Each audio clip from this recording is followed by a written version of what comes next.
അപ്പോൾ ആടുജീവിതം കഴിഞ്ഞ ദിവസം റിലീസായിട്ടുണ്ടായിരുന്നു.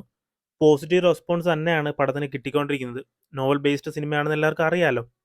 ബട്ട് ആ നോവലിലെ മുഴുവൻ കാര്യങ്ങളും സിനിമയിൽ കൊടുത്തിട്ടില്ല. കുറച്ച് സീൻസ് ഒന്നും കാണിച്ചിട്ടില്ല. കാരണം നോവൽ സിനിമയാക്കുമ്പോഴുള്ള പ്രധാന വെല്ലുവിളി ഒന്നാണ് സിനിമയുടെ റൺ ടൈം. മേ ബി അതുകൊണ്ട് തന്നെ ആയിരിക്കാം കുറച്ച് സീൻസ് ഒന്നും ഇല്ലാതിരുന്നത്.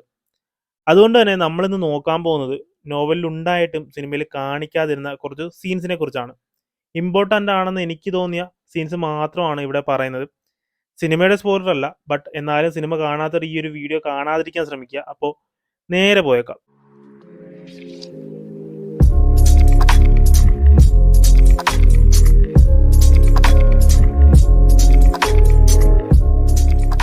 നോവലായിട്ട് നജീബിന്റെ പോയിന്റ് ഓഫ് വ്യൂലാണ് സ്റ്റോറി തുടങ്ങുന്നത്.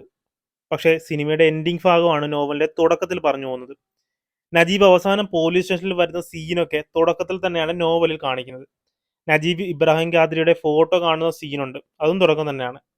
അതുമാത്രമല്ല, നല്ല രീതിയിലുള്ള ഡിഫറൻസ് വരുത്തിയാണ് ആ ഒരു സീനിലൊക്കെ കാണിച്ചത്. നോവലിൽ ഹമീദ് എന്നൊരു ക്യാരക്ടറുണ്ട്.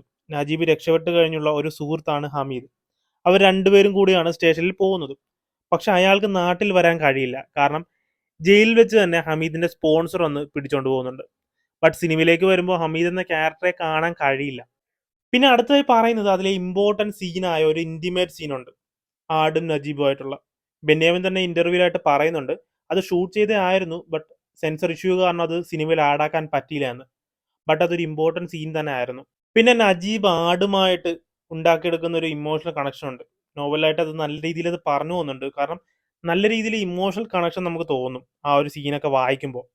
കാരണം അതിലായിട്ട് നജീബ് രക്ഷപ്പെടുന്ന ഒരു സീനുണ്ടല്ലോ, അതിൻ്റെ ഇരട്ടിയാണ് നമ്മൾ നോവലിൽ വായിക്കുമ്പോൾ നമുക്ക് തോന്നുന്നത്. അത് വേറെ ലെവലായിരുന്നു. അതിനൊരു എക്സാമ്പിളായിട്ട് പറയുവാണെങ്കിൽ നജീബിന്റെ കൈ ഒടിയുന്നൊരു ഭാഗമുണ്ട്. അത് എന്ന് വെച്ചാൽ പാല് കറക്കാനായിട്ട് പോകുമ്പോൾ ആടുകൾ ചവിട്ടി ഒടിയുന്നതാണ്. പക്ഷെ ആ ഒരു കൈ ഒടിഞ്ഞു കഴിഞ്ഞ് പാല് കറക്കാൻ പോകുന്ന ദിവസത്തിലൊന്നും ആടുകൾ പുള്ളിനെ ഒന്നും ചെയ്യില്ല. അപ്പൊ നജീബ് തന്നെ പറയുന്നുണ്ട് അറബിയേക്കാൾ ആടുകൾക്ക് എന്നെ മനസ്സിലായി എന്ന്. അതൊക്കെ ഒരു കിടിലൻ സീനായിരുന്നു. അതൊക്കെ വിഷ്വലി ഇമാജിൻ ചെയ്യും ആ ഒരു നോവൽ വായിക്കുമ്പോൾ. പിന്നെ ആടുകൾക്ക് പേരിടുന്നൊരു സീനുണ്ട്, ഭാഗമുണ്ട്. സ്വന്തം മകൻ ഇടാൻ വെച്ചിരുന്നൊരു പേര് ആടിനിട്ട് കൊടുക്കും. അതിനെ മോനെ പോലെ കാണും. ആ ഒരു ആടുമായിട്ട് നല്ല രീതിയിലുള്ള കണക്ഷൻ വരും. പക്ഷേ അത് കഴിഞ്ഞിട്ട് ആ ഒരു അറബി അതിന്റെ ലിംഗം മുറിച്ച് കളയും. അപ്പോൾ നജീബിന്റെ ആ ഒരു വേദന കൃത്യമായിട്ട് ബെന്യാമിൻ വിവരിച്ചിട്ടുണ്ട്. സിനിമയിലോട്ട് വരുമ്പോൾ അവിടെ നിന്ന് സർവേ ചെയ്യുന്ന ഭാഗങ്ങളാണ് കൂടുതൽ ഇമ്പോർട്ടൻസ് കൊടുത്തിരിക്കുന്നത്. ഒരു സർവൈവ് പടം പോലെ.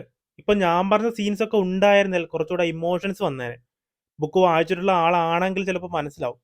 ബട്ട് സിനിമയിലേക്ക് വരുമ്പോൾ കുറച്ച് പരിധിയുണ്ട്. ആ ഒരു പരിധിയിൽ നിന്ന് തന്നെ നല്ല രീതിയിൽ പടം ചെയ്തിട്ടുണ്ട്. അപ്പോൾ ഇത്രയും ഒരു ഡിഫറൻസ് ആണ് നോവലും സിനിമയായിട്ട് തോന്നിയത്. ഐ മീൻ ഇമ്പോർട്ടൻ്റ് ആയിട്ടുള്ള ഡിഫറൻസ്. ഇതല്ലാതെ നിങ്ങൾക്ക് ഏതെങ്കിലും സീൻ തോന്നിയിട്ടുണ്ടെങ്കിൽ കമൻറ്റ് ചെയ്യുക. അപ്പോൾ വീഡിയോ ഇഷ്ടപ്പെട്ടെങ്കിൽ ലൈക്ക് ചെയ്യുക, ഷെയർ ചെയ്യുക.